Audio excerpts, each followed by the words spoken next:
Bye bye. Oo. Bye bye bebe. Bye.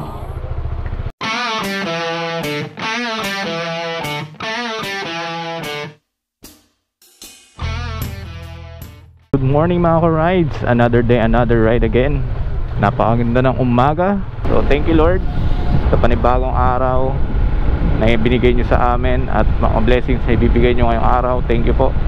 And syempre, kamusta mga ka-rides natin dyan? Sana ay maayos lang tayong lahat. Kahit may mga problema, caring natin yan.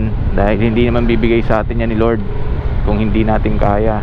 Tsaka kaya binigay sa atin ni Lord ang mga problema para hindi natin siya malimutan. Kaya kasama sa buhay natin ang mga problema. At syempre kasama natin si Lord sa ating buhay. So nakapagpahinga tayo ng isang araw. At syempre thank you kay Lord at hindi masyadong ramdam dito ang bagyo. Yung bagyo na nasa Pilipinas ngayon. At kawawa naman yung mga tinamaan sa Bicol region na naman yata ang mga nasalanta. So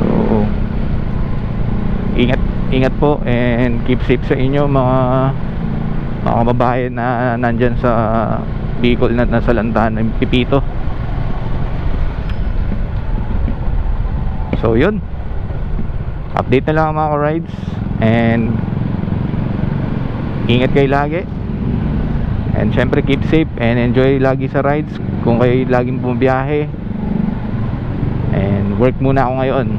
So later pag out, back to side hustle tayo kay Mubit.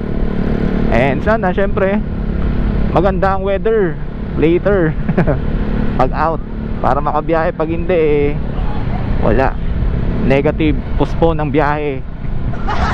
So keep safe lagi sa inyo. Thank you sa pagsubaybay, panonood at pagla-like and share ng aking video mga ka-rides. Kahit bihira tayo nakapag-upload gawa ng medyo busy.